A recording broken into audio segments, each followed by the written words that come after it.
अस्सलाम वालेकुम बच्चों। तो हाँ तो बच्चों, आज जो है ना हम मैथमेटिक्स 9 फिर शुरू कर रहे हैं। मैट्रिक्सेस या मैट्रिसेस, मैट्रिसेस या मैट्रिक्स जमा मैट्रिक्सेस भी आती है और मैट्रिसेस भी आती है। तो कालेब, इसको उर्दू में कालेब कहा जाता है। तो डेफिनेशन हमने पढ़ ली थी कि कॉलम की कई किस्में होती हैं, यानी टाइप्स ऑफ कॉलम जो है ना हमने पढ़ ली थी, जिनमें कतारी कॉलम यानी रो मैट्रिक्स था, फिर कॉलम मैट्रिक्स था, और इसके अलावा स्क्वायर था, रेक्टेंगुलर मैट्रिक्स था, यूनिट आइडेंटिटी मैट्रिक्स था। ये यानी जितने भी मैट्रिक्स हमने, सिमेट्रिक मैट्रिक्स था, सिक्यू सिमेट्रिक था, डायगोनल था। और फिर आज जो है ना हम एक्सरसाइज 1.1 उसके 1.1 कर रहे हैं, मैट्रिसेस। ये एक पूरा चैप्टर है, चैप्टर में काफ़ी सारे एक्सरसाइज हैं। तो सबसे पहले हमने डेफिनेशन पढ़ी थी ताकि एक्सरसाइज हल करने में हमें मदद मिल सके।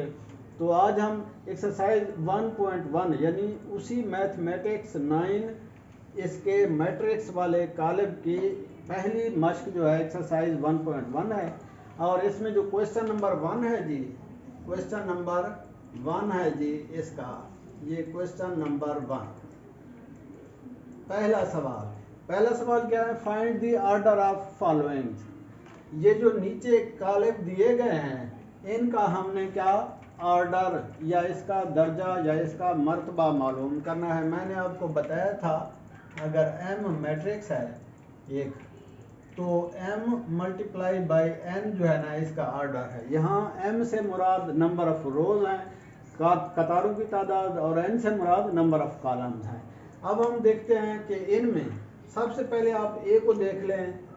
ये जो है ना हमारे पास एक मैट्रिक्स है, इसमें 2, 3, -5 और 6, यानी इसका हमें ये बताना है कि इसमें कितनी, ऑर्डर से मुराद क्या है जी, हमने ये बताना है कि इन जितने भी ये कॉलम या मैट्रिक्स लिखे हुए हैं मैट्रिसेस, तो इनका हमने ऑर्डर बताना है, यानी इनमें कितनी कतारें और कितने कॉलम हैं। तो सबसे पहले देखें ए है, इसकी एक ये कतार है जी, ये कतार है, और ये ऊपर से नीचे यानी वर्टिकल अरेंजमेंट जो है ना, ये horizontal arrangement of real number is called row, while vertical arrangement of real number is called column। तो इसकी 2 कतारें हैं और 2 कॉलम हैं, तो इसका मर्तबा क्या बनेगा जी? ये बनेगा जी 2 मल्टीप्लाई बाई 2, 2 मल्टीप्लाई बाई 2, ये बन गया किसका? ए का ऑर्डर। बी देखें जी, बी भी वही है, इसमें 2 कतारें, 2 रोज हैं और 2 कॉलम। इसका ऑर्डर क्या बनेगा? ये भी 2 मल्टीप्लाई बाई 2, इसका ऑर्डर भी 2 है। अब थोड़ा सा सी जो है ना आगे देखिए, इसमें 2 है और 4 है, इसकी एक कतार है लेकिन कॉलम इसके 2 हैं।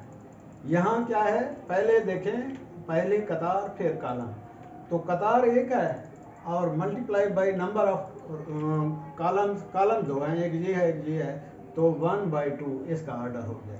सी का ऑर्डर 1/2, ए का 2/2, बी का 2/2, सी का 1/2। और डी को देखें जी, इसकी एक ये कतार है, एक ये कतार है और ये कतारें इसकी 3 है जी, रो 3 है, मल्टीप्लाई बाई कॉलम इसका 1 है, लिहाजा 3/1 है। इसका ऑर्डर क्या होगा? 3/1।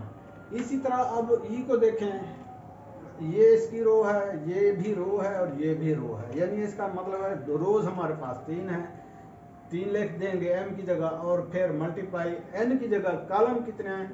एक कॉलम ये है, एक कॉलम ये है, 2। इसका ऑर्डर कितनी हो गया? 3/2। इस तरह f है जी, f में देखें एक इसकी कतार है और एक ही कॉलम है, एक ही कतार एक ही कॉलम, इसका मतलब f का ऑर्डर क्या होगा जी? m भी एक है और n यानी कॉलम भी एक है, तो इसका ऑर्डर बनेगा 1/1। इस तरह जी को देखें जी, ये इसकी रो है, ये भी रो है और ये भी रो है, तो m की जगह क्या आ जाएगा? 3 रोज हैं, मल्टीप्लाई बाई ये भी कॉलम है, ये भी कॉलम है और ये भी कॉलम है, n की भी क्या है? तादाद 3 है, इसका ऑर्डर क्या हो गया? 3। इस तरह h को देखें जी, ये h में ये भी रो है और ये भी रो है, 2 हैं, m की जगह 2 आ जाएगा, और मल्टीप्लाई बाई कॉलम को देखते हैं, एक कॉलम ये है, एक ये है, एक ये है, 3। तो इसका ऑर्डर क्या हो गया? 3। 2 by 2, 2 by 3, 3 by 3, 1 by 1, 3 by 2। ये इंतहाई आसान है जी हमारा ये क्वेश्चन। यूँ समझ लो क्वेश्चन नंबर 1 हमने क्या मालूम करना था? Order of following matrix. ये इनके इंतहाई आसान है और उम्मीद काफ़ी है ये आपको इजीली आ जाएंगे। अब हम देखते हैं आगे इसका दूसरा क्वेश्चन।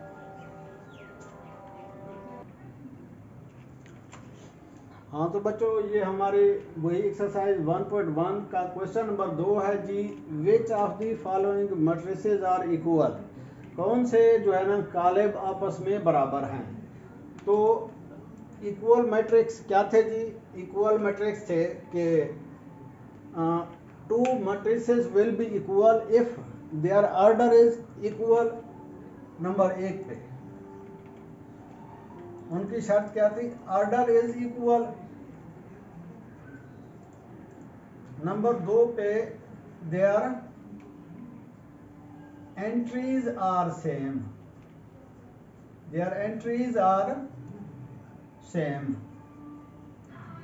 इक्वल मैट्रिक्स की क्या शर्त थी? बराबर के कालेब यानी हम पल्ला या मुतमासिल कालेब की क्या शर्त थी?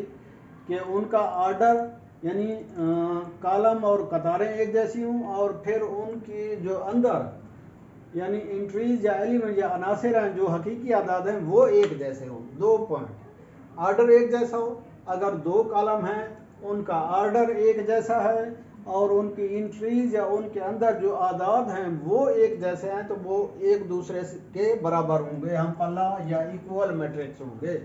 ठीक है जी। अब हम इसी तारीफ को मद्देनजर रखते हुए मैंने पिछले दफ़ा जो डेफिनेशन टाइप्स ऑफ मैट्रिसेस हमने पढ़े थे ना, उसमें यही तारीफ है। उनका फ़ायदा ये होगा कि अगर आपको वो याद कर जब तक याद नहीं करेंगे आगे एक्सरसाइज हल करने के लिए आपके लिए मुश्किल होगी, दुश्वारी होगी।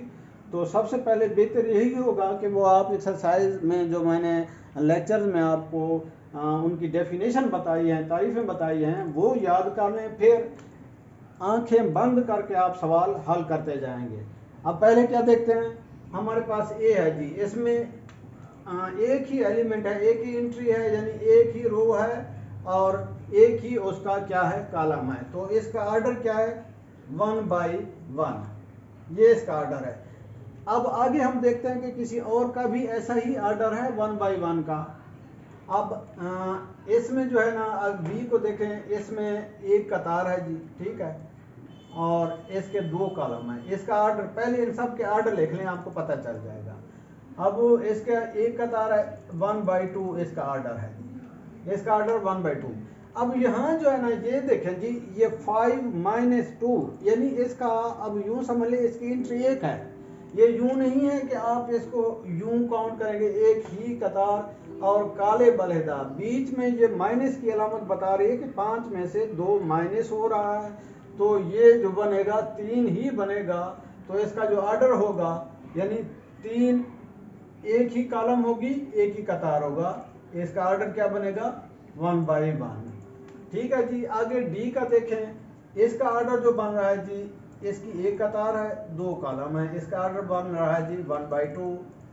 और इसी तरह ई का देखें जी, ये 2 कॉलम है और 2 कतारें हैं, इसका ऑर्डर बन रहा है 2 बाई 2। ये ऑर्डर पहले बना लें, ऑर्डर से पता चलेगा कि हमारे कौन से कॉलम इक्वल हैं, एक जैसा ऑर्डर रखते हैं और एक ही जैसा उनकी इंट्रीज या उनके आदाद हैं। और ये वाला जो है एफ, इसका एक कॉलम है जी, 2 कतारें हैं, 2 मल्टीप्लाई बाई 1 इसका ऑर्डर है जी। इसका क्या है जी? ये भी फिर उसी तरह का है जी, 3 माइनस 1 यानी 2 हो गया जी, और इसके अलावा 3 + 3 6 हो गया। तो इसका मतलब है इसका एक ही कॉलम है, क्या? एक ही कॉलम, और इसकी कतारें जो है ना वो 2 हैं। तो इसका ऑर्डर बन गया जी 2 बाई 1, कॉलम 1 कतारें 2। अब नेक्स्ट पे देखें जी, हमारे पास ये एच है, इसमें ये 2, ये बीच में कोई अलामत नहीं है। जहाँ अलामत ना हो इसका मतलब वो सेपरेट है। ये एक एलिमेंट ये है, एंट्री एक ये है, एक ये है, एक ये है, एक ये है, इसकी 4 एंट्री है। इनकी सिर्फ क्या है? 3 में से 1 चला जाए तो 2 एंट्री 1 बच जाएगी। 1 एंट्री ये है और 3 जमा 3 6 बन जाएगा, इसकी 1 एंट्री हो जाएगी। यूं समझ लो कि ये कॉलम 1 बनेगा, इसकी कतारें 2 बनेगी, 1 एंट्री यहाँ 1 एंट्री यहाँ है। तो 2 बाई, तो यहाँ जो है ना ये सेपरेट है, फासले पे हैं, लिहाजा ये अलहदा एंट्री है, ये अलहदा है, ये अलहदा, ये 4 है इसकी 2 कतारें हैं जी। और इसका ऑर्डर है जी 2 बाई 2, 2 कॉलम है इसके। इस तरह इसको देखें जी, इसका ये कॉलम है और इसके अलावा 3 और 2 5, यानी ये इसके 2 कॉलम हो गए जी, 1 कतार हो गई। 1 बाई 2, 1 बाई 2। और अब लास्ट में जो हमारे पास बचा है उसको देखें, 2 2, यानी ये एक एलिमेंट है और ये भी एक एलिमेंट है, ये भी एक एलिमेंट है और ये भी एक एलिमेंट है। तो इसका मतलब है इसकी 2 तो हो गई कतारें और 2 हो गए कॉलम, 2 बाई 2। अब इनको देखें, ये ऑर्डर किन के बराबर है, किन किन के ऑर्डर बराबर हैं। सबसे एक ऑर्डर कैसे मिल रहा है जी, किससे, सी से, 1 और 1 का। और फिर इसके बाद देखते हैं कि ऑर्डर इनके दोनों के बराबर है। क्या एंट्री भी बराबर है, एंट्रीज यानी उनके अंदर जो अदद मौजूद हैं अगर वो बराबर हैं तो ऑर्डर बराबर हैं, तो वो एक दूसरे के मुतमासिल या इक्वल होंगे, एक दूसरे के हम पल्ला होंगे। लिहाजा यहाँ 3 है, 5 में से 2 गया, यहाँ भी 3, इसका मतलब है इसकी एंट्री 3 है, इसकी एंट्री भी 3 है, इसका ऑर्डर 1 बाई 1 है, इसका ऑर्डर भी। तो ए किसके बराबर हो गया जी, ए इज इक्वल टू सी के, ए इज इक्वल टू सी, ये 2 निकल गए। अब बचता है जी हमारे पास ये वाला बी, बी का ऑर्डर क्या है, 1 बाई 2, 1 बाई 2 हमें कहीं और नजर आ रहा है ऑर्डर, ये नजर आ रहा है जी 1 बाई 2। अच्छा जी, ये बी है और ये आई है। अब ये देखते हैं ऑर्डर तो इनके एक जैसे हैं, क्या एंट्रीज या एलिमेंट भी एक जैसे हैं। यहाँ 3 और 5 हैं, यहाँ देखते हैं 3 तो है, आगे 3 जमा 2 5, इसका मतलब है इसके एलिमेंट 3 और 5 हैं, इसके भी एलिमेंट 3 और 5 हैं। इसका ऑर्डर भी 1 बाई 2 है, इसका ऑर्डर भी बी बराबर है किसके, आई के लिए, B is equal to I. ये हमने which of the following matrices are equal, that that, ये जो कालेब दिए गए इनमें से कौन कौन से बराबर हैं। ए सी के बराबर हो गया जी, अब ये भी कट गया, इसके अलावा बी भी कट गया, ए और सी, बी और आई हमारे पास। आगे नेक्स्ट पे देखें जी और कौन सा बचता है। अच्छा, इसी तरह ये देखें, ये हमारे पास है 1 बाई 2 और इसका भी ऑर्डर 1 बाई 2 है और इसका भी ऑर्डर 1 बाई 2 है। लेकिन यहाँ जो एलिमेंट हैं, जो इंट्रीज हैं, यहाँ पे पहले 3 है बाद में 5 है, यहाँ पे पहले 5 है बाद में 3 है, लिहाजा बी डी के बराबर नहीं होगा और न ही आई जो है ना डी के बराबर होगा। इसका कोई और कहीं देखते हैं, और शायद हो सकता है कहीं और मिल जाए। अच्छा जी, अब इसके बाद 1 बाई 2 एक ये हो गया जी, और देखते हैं कहीं 1 बाई 2 है ऑर्डर हमारे पास, 1 बाई 2, हाँ जी 1 बाई 2 और कहीं नज़र नहीं आ रहा जी हमें। अब नेक्स्ट पे, अच्छा इसको देखें, ई को देखें जी 2 बाई 2, एक 2 बाई 2 ये है जी और दूसरा 2 बाई 2 ये है। अब ये देखें जी, इसमें 4 है एलिमेंट, यानी हम इनके एलिमेंट्स देख रहे हैं, इसमें 4 है 0 है, 4 है 0 है, 6 है 2 है, यहाँ 6 है और 2 है, इसका मतलब ई किसके बराबर है जी, एच के बराबर, E is equal to H. ये भी हमारा हो गया, E is equal to H. अब बाकी रह गया एक तो जे, ये वाला, ये 2 बाई 2, ये देखते हैं ये भी हो सकता है या नहीं हो सकता, 2 बाई 2 है और ये भी 2 बाई 2 है। अब इसको देखें जी, ये क्या है, 2 जमा 2 4 हो गया, यहाँ भी 4 है, 2 माइनस 2 0, यहाँ भी 0 है, और 2 प्लस 4 यानी 6 हो गया जी, और यहाँ भी 6 है, 2 प्लस 0, 2 में 0 जमा करें वही 2, यहाँ 2, इसका मतलब है ये h जो है ना j के बराबर भी हो सकता है, ये j यानी E is equal to H के बराबर भी हो सकता है, E is equal to j के बराबर भी, या j E के बराबर भी हो सकता है और h भी E के बराबर हो सकता है। तो बाकी हमारे पास बचा है जी ये f और g, 2/1 और ये। अब इसमें देखें 2/1 एक तो ये है जी f is equal to f, इसमें 2 है जी, यहाँ 3 में से एक गया 2, इसका मतलब इसका एलिमेंट 2 है, इसका भी एलिमेंट 2 है, और नीचे 6 है, 3 × 3 6, तो f किसके इक्वल है g के, और ऑर्डर भी दोनों का 2/1 है, 2/1 है, ये g के जी। ये हमारे सारे के सारे अब आ गए हैं जी।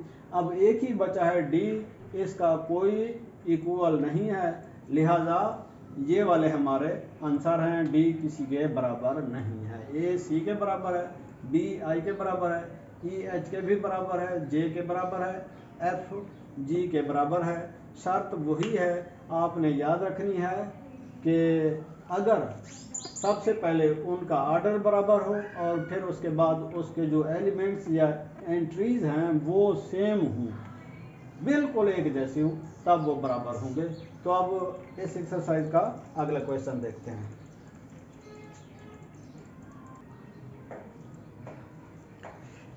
हाँ तो बच्चों, ये हमारी एक्सरसाइज 1.1 जो मैट्रिक्स की पहली एक्सरसाइज है उसका आखिरी क्वेश्चन है, question number 3। Find the value of a, b, c and d which satisfy the matrix equation.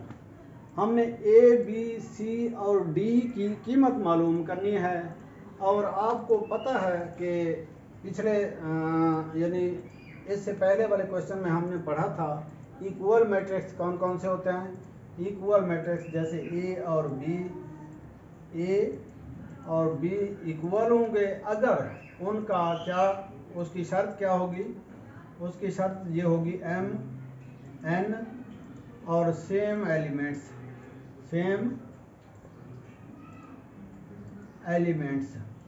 ये दो शर्तें हैं जी। A matrix is equal to B if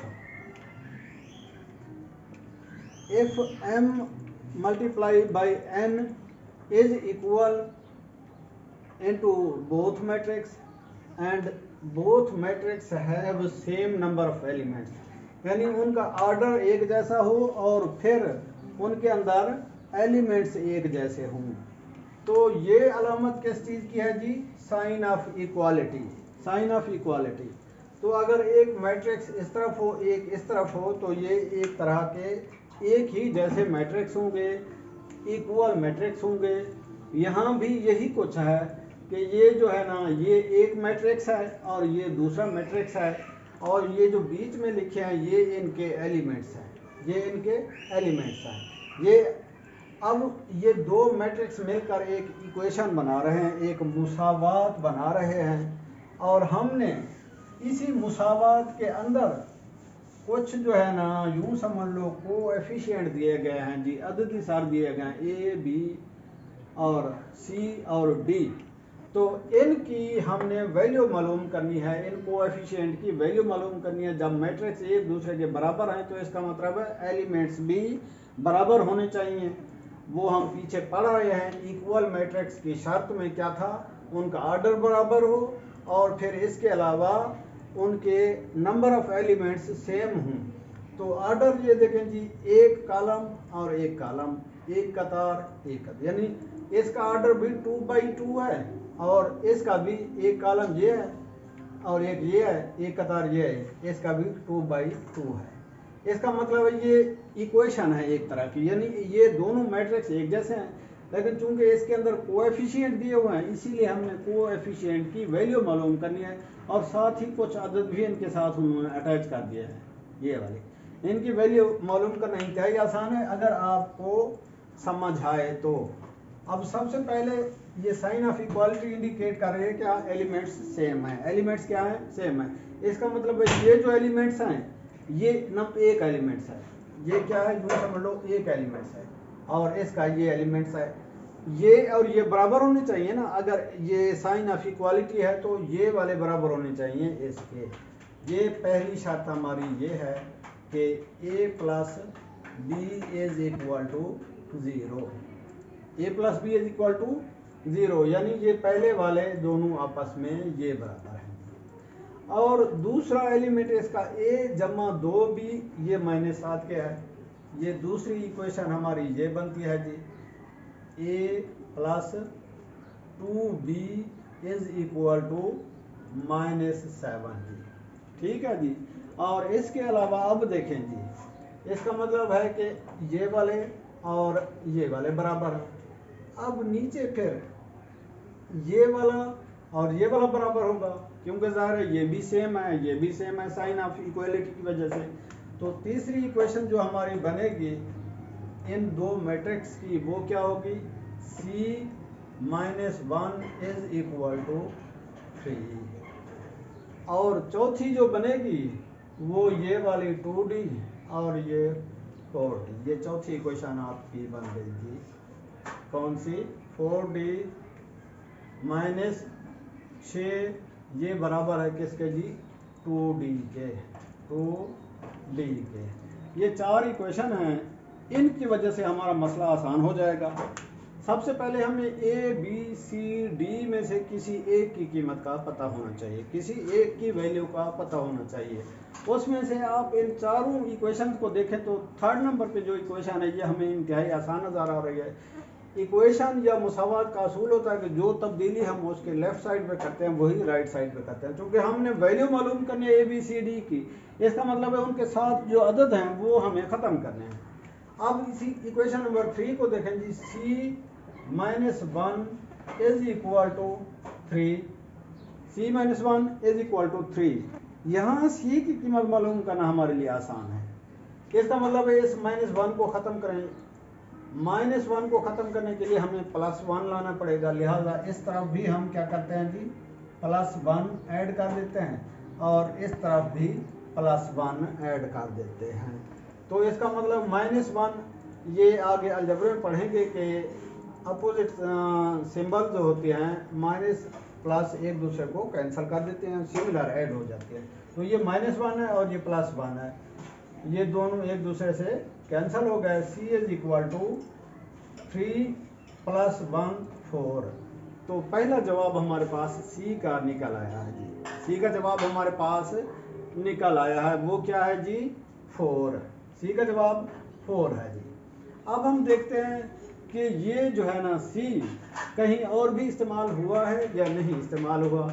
अगर इस्तेमाल हुआ है तो कहाँ इस्तेमाल हुआ, ये और कहीं इस्तेमाल नहीं हुआ। अब इसके बाद हमें मालूम करना चाहिए जी कि इसकी कीमत A की, B की और D की, A की, B की और D की, A, B और D।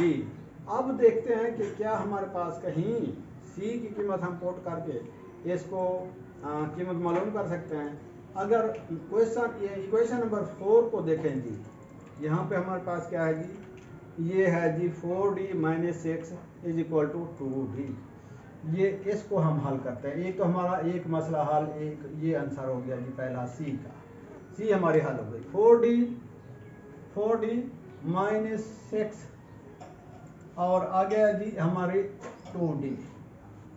अब D की हम कीमत मालूम करेंगे, जाहिर है इसका मतलब है ये 6 ख़त्म होना चाहिए, ये 2D भी ख़त्म होना चाहिए। अगर इसको इस तरफ ले आए, इसको इस तरफ ले जाएं तो ये इक्वेशन का एक और असूल आप यहाँ से साइन, यहाँ से क्या कर सकते हैं, कंक्लूड कर सकते हैं इक्वेशन का एक और असूल कि जब भी किसी भी डिजिट को, किसी भी अदद को हम साइन ऑफ इक्वेशन से दूसरी तरफ ले जाते हैं तो उसकी अलामत चेंज हो जाती है। उसकी क्या अलामत चेंज हो जाती है। इस 6 को हम ले गए इस तरफ और इस 2D को इस तरफ ले आए, जिसकी अलामत ना हो प्लस की होती है, इसका मतलब है ये प्लस का था 2D। ये जब इधर आ जाएगा 4D पहले है हमारे पास, जब ये साइन ऑफ इक्वालिटी क्रॉस करेगा तो यहाँ ये माइनस का हो जाएगा 2D, ये 2D माइनस का।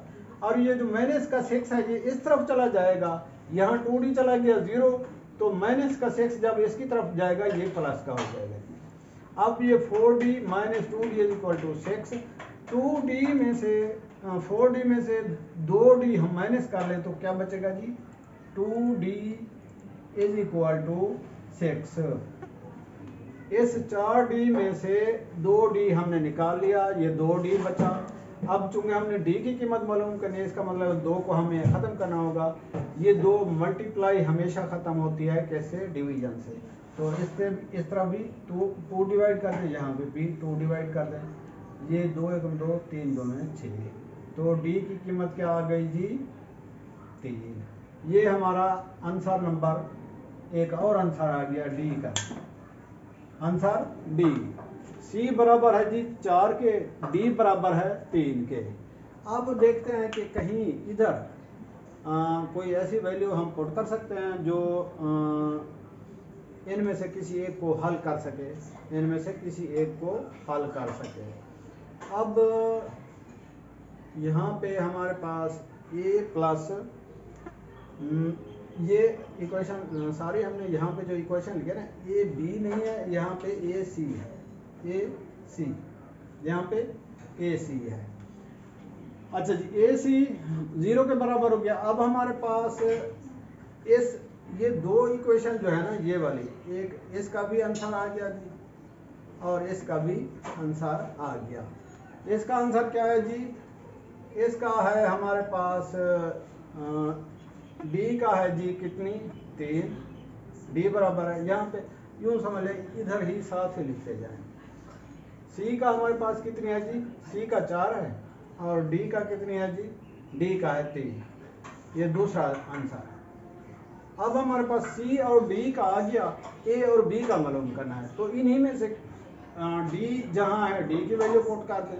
और अब यहाँ चूँकि हमारे पास पहले ए की हम वैल्यू मालूम करेंगे, तो ए की वैल्यू मालूम करने के लिए हमारे पास सी पहले ऑलरेडी उसकी वैल्यू है, ए प्लस सी।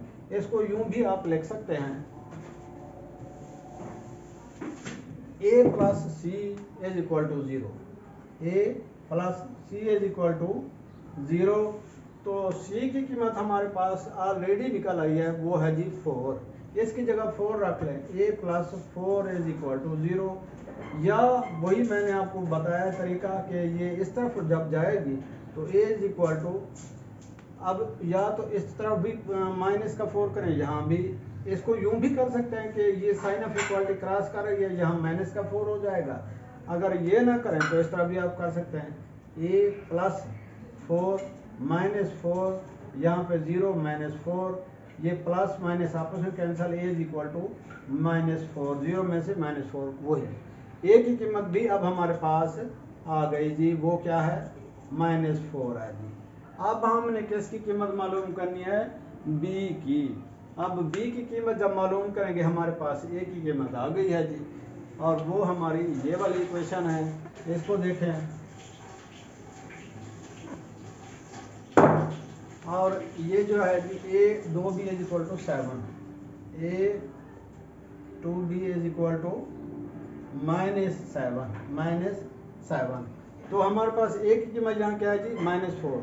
ये कीमत इसमें पुट कर दे जी, -4 plus 2B is equal to -7। अब इसी को ख़त्म करने के लिए, माइनस के लिए हमें क्या लगाना पड़ेगा? 4 लेकर आना पड़ेगा, किसका?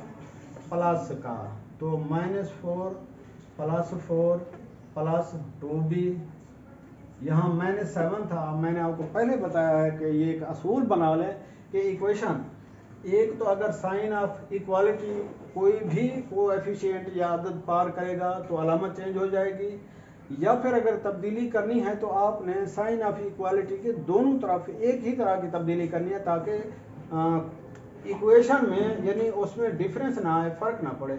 यहाँ पे 4 प्लस किया -4 को ख़त्म करने के लिए, तो यहाँ पे भी 4 आपको ऐड करना पड़ेगा। क्यों? क्योंकि उसकी वैल्यू वही रहे। जो तब्दीली हम इस तरफ करेंगे वही साइन ऑफ इक्वालिटी के राइट साइड की तरफ करेंगे। तो ये 4 कैंसिल बाय -4, ये 2B इज इक्वल टू किसके बराबर हो गए जी? -7 है, प्लस का 4 है, तो किसका बचेगा जी? माइनस का कितनी बचेगा? 3। माइनस का कितनी बचेगा? 3। चूंकि हमने b की वैल्यू मालूम करनी है और 2 मल्टीप्लाई बाय b है, लिहाजा मल्टीप्लिकेशन ख़त्म होती है डिवीजन से। इस तरह भी 2 डिवाइड कर दें, इस तरह भी 2 डिवाइड कर दें, और b इज इक्वल टू -3/2। ये हमारी इक्वेशन हल हो गई। और b की कीमत बनी है जी -3/2। ये अब ये देखिए a की कीमत -4, b की -3/2, d की 3 और c की 4। तो इस तरह ये हमारी पूरी इक्वेशन a b c और d which satisfy the matrix equation, इस तरह उनकी कीमतें निकाल आई हैं जी। और अगर आपको ये समझ आ गया तो हो सकता है आगे भी आपको इंतहाई आसान होगा, नहीं तो एक असूल याद रखें, जो भी मैथमेटिक्स के असूल हैं उनको पढ़ने के, स्टडी करने के, उनमें यह है कि आप इसको बार बार रिपीट करेंगे, प्रैक्टिस करेंगे। Practice makes a man perfect, यानी बार बार मशक करने से आप कामयाब हो जाएंगे। तो ये हमारी एक्सरसाइज का आखिरी क्वेश्चन था जी। इंशाल्लाह अगले लेक्चर में एक हम मैथमेटिक्स 9 की नई एक्सरसाइज पढ़ेंगे। ये हमारा चैप्टर जो है ना मैट्रिक्स का शुरू हुआ है 9th क्लास का, तो ये हम शुरू से ही पहली एक्सरसाइज हमने इसकी कर ली है, फिर सेकंड करेंगे, इस तरह आगे चलते रहेंगे पूरा। जब ये चैप्टर ख़त्म हो जाएगा फिर आगे नेक्स्ट चैप्टर यूँ इस तरह मैथमेटिक्स 9 और मैथमेटिक्स 10 हम कोशिश करेंगे कि हमारे लेक्चर्स में ये कवर हो। तो हमारे चैनल को सब्सक्राइब करना ना भूलिए, और आइंदा इंशाल्लाह हम मज़ीद जो है ना आगे नेक्स्ट वाले टॉपिक लेकर आएंगे। और साथ ही वीडियो को लाइक भी कीजिए और शेयर भी कीजिए। अल्लाह हाफिज़।